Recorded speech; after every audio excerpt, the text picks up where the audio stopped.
La Iglesia, Comunidad Apostólica Misionera, presenta La Fuente de la Verdad, dirigida por el pastor Alberto Gallego.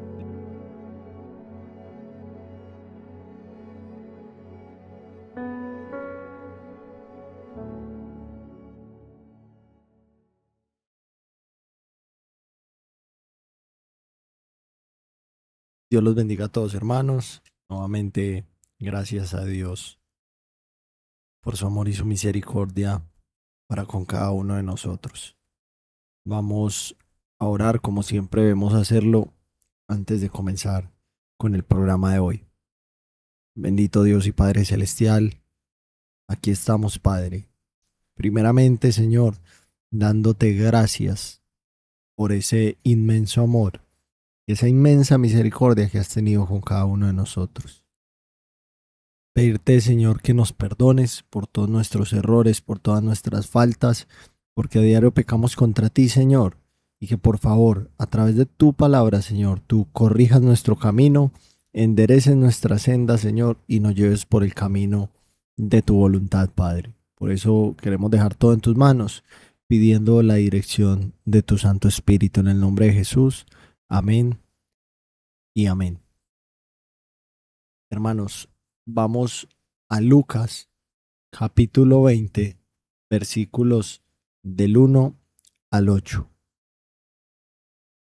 Y dice, sucedió un día que enseñando Jesús al pueblo en el templo y anunciando el evangelio, llegaron los principales sacerdotes y los escribas con los ancianos y le hablaron diciendo, dinos, ¿con qué autoridad haces estas cosas? ¿O quién es el que te ha dado esta autoridad? Respondiendo Jesús les dijo, os haré yo también una pregunta. Respondedme, ¿el bautismo de Juan era del cielo o de los hombres? Entonces ellos discutían entre sí diciendo, si decimos del cielo, dirá, ¿por qué pues no le creísteis? Y si decimos de los hombres, todo el pueblo nos apedreará, porque están persuadidos de que Juan era profeta. Y respondieron que no sabían de dónde fuese.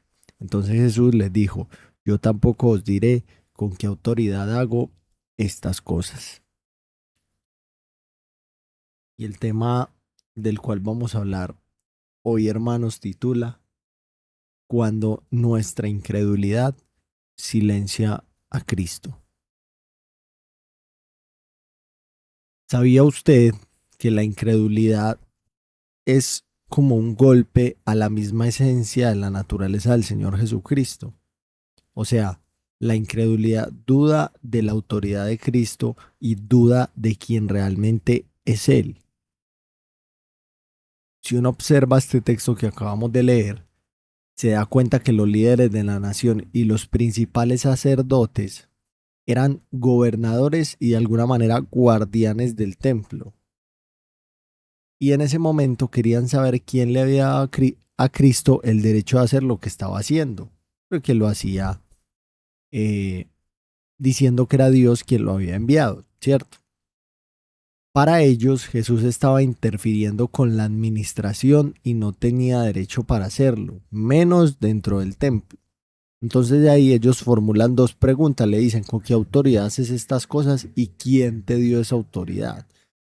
O sea, estaban cuestionando la autoridad de sus obras, que esa es la primera pregunta que le hacen, y también estaban cuestionando su persona, que es la segunda pregunta. Y aquí ya podemos sacar una enseñanza, hermanos. Podemos sacar algo muy relevante para cada uno de nosotros. Y es que la incredulidad siempre cuestiona las obras y la persona. Cristo, ante esas preguntas, pudo haber dado tres respuestas. Pudo haber dicho que lo hacía por autoridad propia, por la autoridad de Dios o por las autoridades del templo, ¿cierto? Tenía tres opciones para responder. Obviamente, él dijo que su autoridad venía del Padre, y sus interlocutores sabían que ninguna autoridad del templo le había permitido hacer lo que él estaba haciendo en ese momento o lo que él hacía en su ministerio. La pregunta que quiero hacer es, ¿sabía usted que muchas veces nosotros tenemos esa misma actitud y presentamos ese mismo comportamiento. ¿Por qué lo digo? Porque a veces, en vez de permitir ser para Dios una persona a través de la cual fluya su gloria por medio de la fe que tenemos, nos comportamos como personas incrédulas o peor aún, como personas religiosas, como en este caso. Si nosotros hablásemos, hermanos, de la incredulidad, diríamos que la incredulidad siempre interrumpe. ¿Por qué lo digo? Mire, Dios siempre quiere un flujo libre de un espíritu de fe en cada uno de nosotros. Y cuando hay una persona incrédula presente, ese espíritu de fe se interrumpe. Y una persona incrédula, hermano, no necesariamente es una persona que está en el mundo. Hay muchas personas que tienen comportamientos religiosos, pero son incrédulos. Y muchas veces hay creyentes que presentan incredulidad, hermanos. Y cuando esto sucede, no hay entonces un flujo libre de un espíritu de fe y por ende tampoco hay testimonio. ¿Cómo puedo testificar yo de alguien en quien no creo? ¿O cómo puedo esperar yo y confiar yo en alguien en medio de una dificultad en quien no confío? Mire, a mayor incredulidad, mayor es el impedimento al flujo de la fe. Diríamos que la incredulidad siempre impide, obstaculiza, perturba e interrumpe la fe. Por ese mismo motivo es que en vez de permitirnos ser una bendición para otras personas, nos convertimos en lo que conocemos como piedras de tropiezo. ¿Por qué se lo estoy diciendo? Mira, hermanos, piense usted en cuántas personas estaban presentes cuando estos líderes religiosos cuestionaban a Jesús de esa manera, cuando desafiaban no solamente su propio poder, sino su autoridad. Piense en los que estaban alrededor, cómo pudieron llegar a ser movidos por la misma actitud que tuvieron estos líderes religiosos. Eso, hermanos, era un obstáculo para que esas personas pudieran llegar a Cristo. Dice Lucas capítulo 5, versículo 21. Entonces los escribas y los fariseos comenzaban a cavilar, diciendo: ¿quién es este que habla blasfemias? ¿Quién puede perdonar pecados sino solo Dios? Miren, una persona puede decir que cree en Cristo, sí, pero no mostrar señales de haber entregado su vida a Cristo. Y eso es lo que conocemos como la clase de fe personal, una clase de fe que no es bíblica, lo que no llama a la Biblia para nada creer. Esa clase de fe es meramente, diríamos, una aceptación mental de una persona histórica como lo es el Señor Jesucristo. La fe que no entrega la vida no hace parte sino de una aceptación mental y superficial. ¿Por qué se lo digo? Porque si una persona realmente sabe que Jesús es el Hijo de Dios, esa persona le entrega su vida. Y cuando hablo de entregarle su vida es creer en que Él tiene todo el poder y la autoridad, no solo para salvarlo, sino para ayudarlo en medio de cualquier situación o puede hacer cualquier milagro en su vida. La incredulidad, cualquiera que sea su pretensión o pensamiento, la incredulidad siempre duda y niega que Jesús sea realmente el Hijo de Dios. Entonces, piense, hermanos, cuántas veces tenemos actitudes de incredulidad. Y no le digo por cualquier cosa, ante cualquier circunstancia en la cual no aceptamos y no creemos y no confiamos en el Señor, sino que simplemente empezamos a cuestionar nuestra situación y a pensar que Dios nos ha abandonado, hemos dudado y hemos negado el poder y la autoridad del Señor. La pregunta es, ¿de dónde viene nuestra fe? ¿Es una fe verdaderamente bíblica o es simplemente una aceptación personal? Recuerde que la fe personal es una barrera para que otras personas también puedan llegar a creer en Cristo. Porque si yo hablo de alguien o yo testifico de alguien en quien yo no creo, ¿cómo otras personas van a creer en Cristo? Porque una vida de aceptación mental y superficial no puede llegar a entender y aceptar la autoridad y el poder del Señor, tanto en la propia vida, y si no puede ser en la propia vida, ¿cómo va a poder llegar a cambiar a las demás personas? O sea, ¿cómo voy a testificar del cambio de Cristo en mi vida para que pueda cambiar a otras personas? Y aquí voy a lo que tiene que ver con el título de este mensaje, hermanos. Cuando nuestra incredulidad se presenta, el Señor guarda silencio, hermanos, y no somos respaldados, porque el Señor no puede respaldar nuestra incredulidad cuando dudamos y cuestionamos su poder.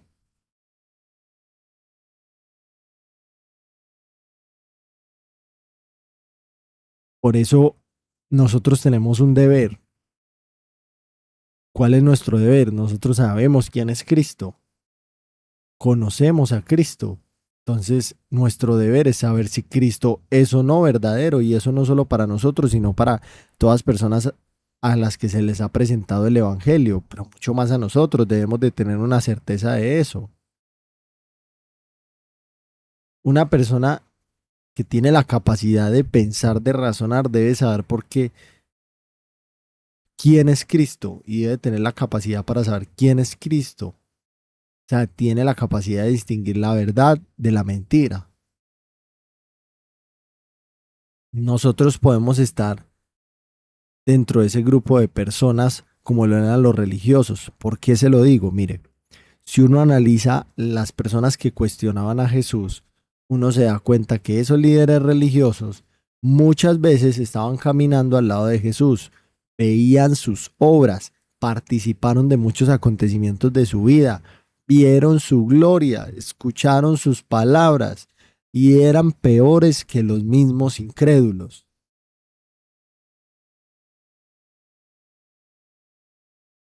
Lo delicado de esta situación es que no solo se condenaban a sí mismos, sino que querían llevar a condenación a otras personas. Con esto la evidencia es muy clara. La fe es única, la fe es bíblica. No existe en ninguna manera una fe personal como muchos profesan tener. Cada, cada persona dice, y uno escucha mucho estas palabras: yo creo en Dios a mi manera, yo creo en Dios a mi forma, yo tengo mi manera de creer y de tener mi comunión con Dios. Pero hermanos, no existe una fe personal, solamente existe la fe bíblica. Bueno, podríamos decir, sí existe una fe personal, pero la fe personal no tiene nada que ver con Dios, porque la única fe que agrada a Dios es la fe bíblica, y esa fe es descrita por las Escrituras.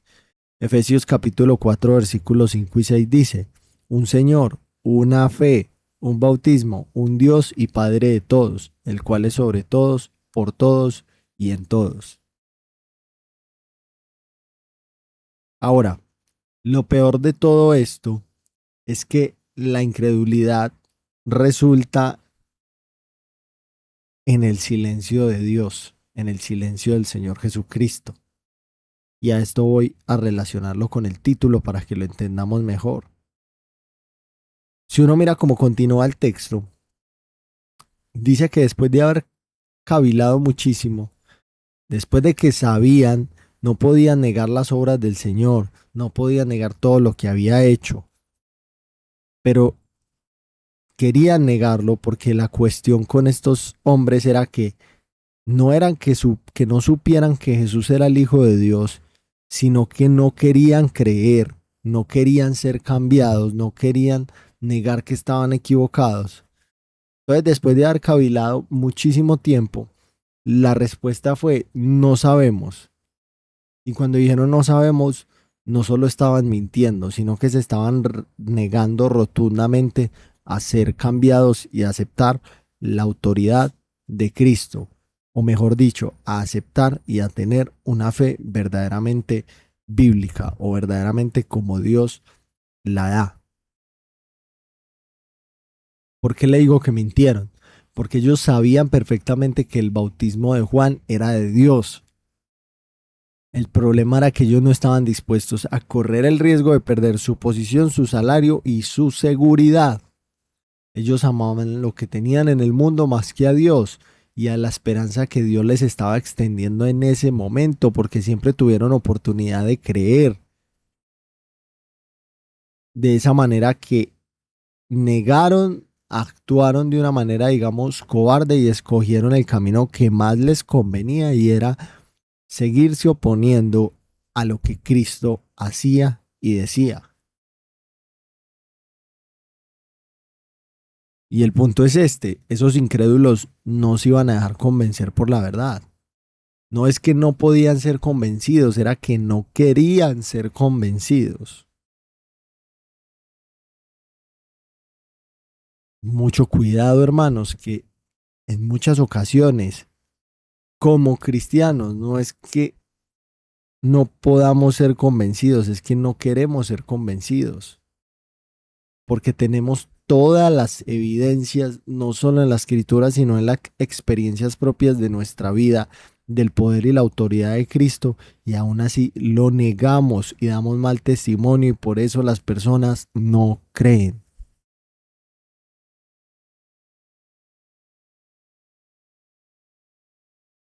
En este acontecimiento, aunque Cristo les revelara abiertamente la mismísima verdad, ellos la iban a rechazar. Y ya la tenían revelada, era Él mismo. ¿Cuántas personas no han querido ser convencidas por la verdad? Podrían haber muchos asistentes dentro de las iglesias, y los hay. Muchas personas dentro de esos lugares, miles y miles de personas. Pero ¿cuántos no han querido ser convencidos por la verdad? Han pasado toda su vida negando o tratando de asumir el Evangelio con una fe personal que no puede ir más allá de una simple aceptación mental. Dice Lucas 16:31, mas Abraham le dijo, si no oyen a Moisés y a los profetas, tampoco se persuadirán aunque alguno se levante de los muertos. ¿Y cuántas veces somos así de obstinados? Y ante la obstinación, ante la incredulidad, hermanos, hay un juicio. Y ese juicio es silencio.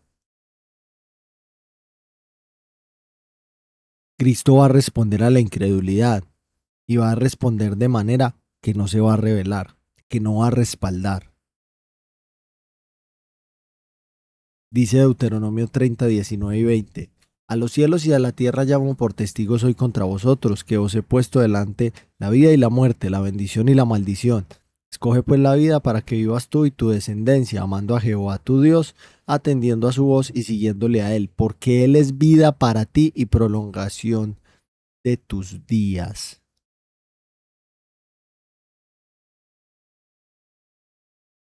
Reflexión en algo, hermano.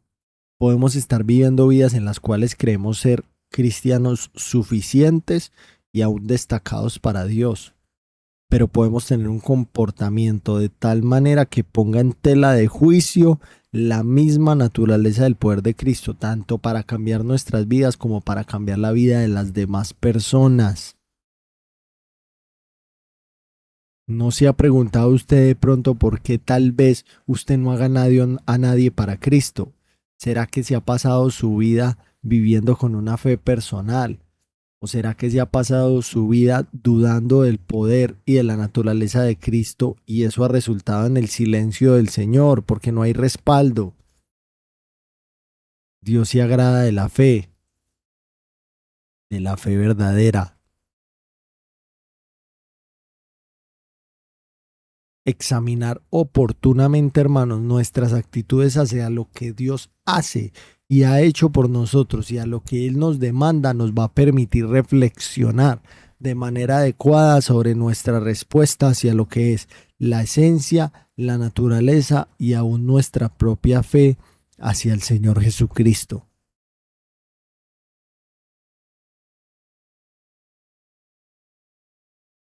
Y también debemos preguntarnos cuál es el efecto que está teniendo nuestra fe en las personas que nos rodean.